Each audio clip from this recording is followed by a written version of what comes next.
Blessed be the God of Abraham, Isaac, and Jacob. Peace and blessings be anointed into your head. And this day, my brothers and my sisters, it is your brother Jehoshaphat Israel here in the house that God has made.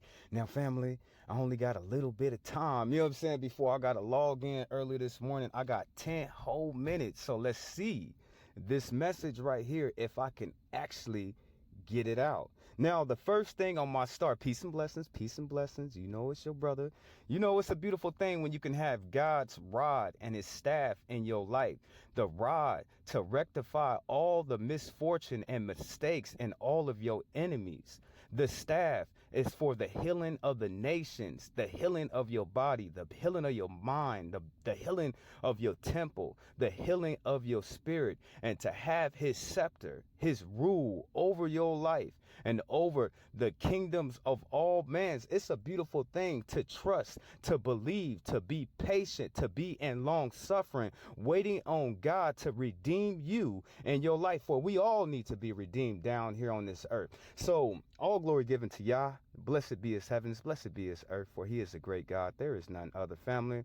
Over my Sabbath weekend, I kept on reminding him, I am nothing without you, the Father.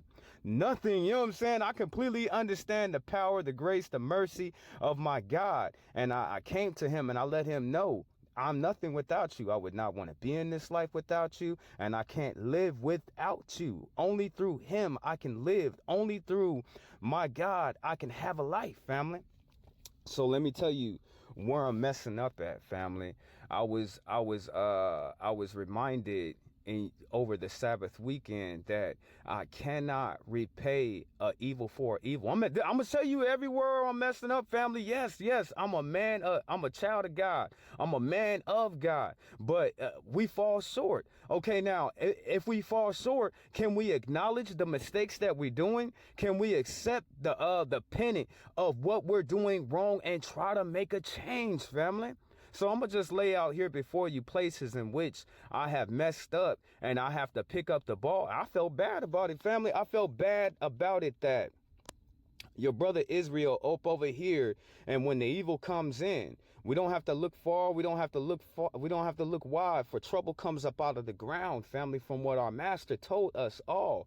And in these instances in time, I'm sitting up over here repaying a evil for a evil. I can't do that, family. I'm cursing myself, family, and I'm not allowing for my God's judgment to be rendered on that person. We cannot repay evil for evil. We cannot, family, even though we're in this life and we're in this world and we're dishing out all this goodness to give to these people, and they'll mock and they'll scorn and they'll ridicule and throw it right back in your face and put some evil on that plate.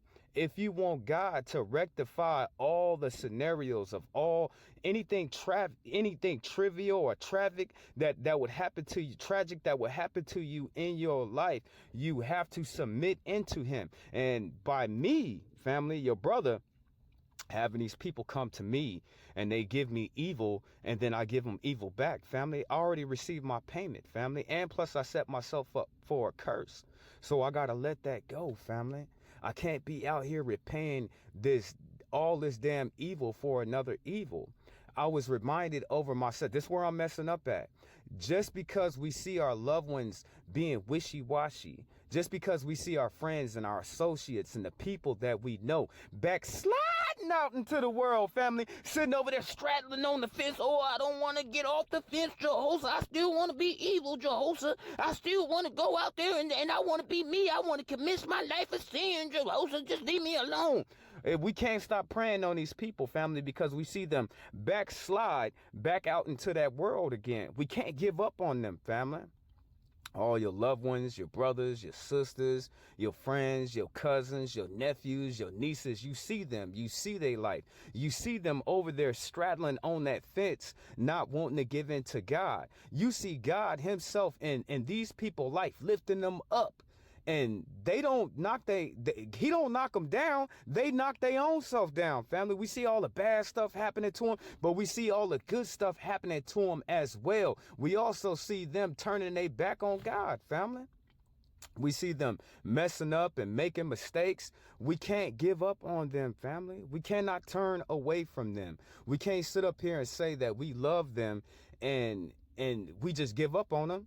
You know what I'm saying? Everybody has their walk. As God, he trusts us more because he can depend on us to do the right thing. He can depend on us being in the right place at the right time for him to use us as an instrument of justice or righteousness, for all these things are in us, family, to be able to be used. But our fellow brothers and sisters and aunties and uncles and cousins, we can't give up on them, family. We can't sit here and know that they having a hard life and they're going through these things and we stop praying for them.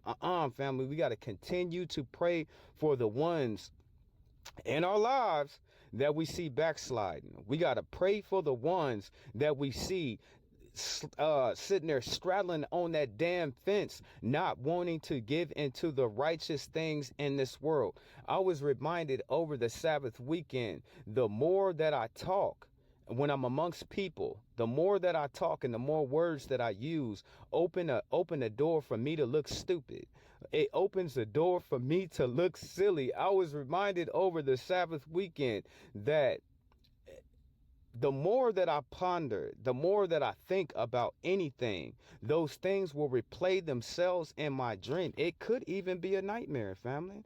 The more I sit up here and think about any situation, any problem, any bad tithing, any scenario where anything could go on in my life, any situation, the more that I think about it, from what the prophet said, he said that you're going to have dreams about it, maybe even nightmares. So that let me know that I have to have peace and I have to let some things go. The prophet king, he reminded me as well, is that the multitudes of words that a person use, those same words could be used against us. And them same words that we use, that we're just using freely, just an abundance of words that really don't mean anything. You know what I'm saying? It's just talk. It's just like, how can I say it? Cutting on the water and not cutting it back off again. All just having that outflowing of all them words. Being eccentric in my words, it could cause calamity back to befall me, just on me using all these words like that, family. The people might perceive you or me or anybody else as being stupid if we can just sit there and just run our mouth when we talking to people. It's good to listen to people. Now, I was also reminded in scripture, this is the reason, family, why a lot of people, they turn their back on God, because at one point we're all going to be thrown in the fire, family. All of our works will be judged, and we all know works without faith is dead. And that alone turns so many different people away from God, to know that they gonna have to stand in that fire. You know what I'm saying? Look at Meshach, Reshach, and Abednego. Now, they didn't want to serve no false deity. They didn't want to serve no golden statue. They was not going to sit up there and praise some other god. And they was willing to stand in the fire. If you say you love God and you say that you're working for him, you have to understand that all your works will be thrown in the fire. And so many different people, when it's time for them to be judged, when it's time for them to be looked under that microscope lens and to be looked in on their life, that same pressure of having people look in on them, they're not going to want to do that. The pressure of having to stand for something that is greater than yourself is going to be thrown on you. But it goes back to the yoke. If you're willing to take it upon your neck of our master, take his yoke, you know what I'm saying, instead of your own, instead of going out in the world thinking that you could fight this world by yourself, you're not going to be able to do it. I was reminded over this Sabbath weekend that we all going to be put in that lion's den to stand for our God. It's going to come up. Are you willing to stand for God? Are you willing to stand for the world? Are you willing to stand for yourself? But if you say you love God, you're going to be put in that den. Will you run? Will you try to get out of it? Will you deny? And that's when we start denying God in front of men, the sons and daughters of men, when we don't want to be in that lion's den. So to me, I'm going to have to stand in that lion's den believing in my God. Why they stuck Daniel in the lion's den? Because he did not want to praise and worship another God. You will be tested the same. Am I saying that you will be put in an actual lion den with actual lions and hyenas and bears and barracudas and scorpions and snakes and vipers? Yes, you will, family. Yes, you will. You will be tossed in that den. But will you stand for your Lord, family? It's going to be, if you say you love God, you're going to be tested on that. If you say you love God, he's going to test you physically on that. He's going to test you mentally on that. He's going to test you emotionally on that. If you say you love God, if you say you love Jesus, Jesus is going to test you amongst these people to see if you will deny his Father and if you will deny him. Now, I got to get going, family. I got to log in. But peace and blessings be to your day. This is your brother, Jehoshaphat Israel. All glory be given to Yah.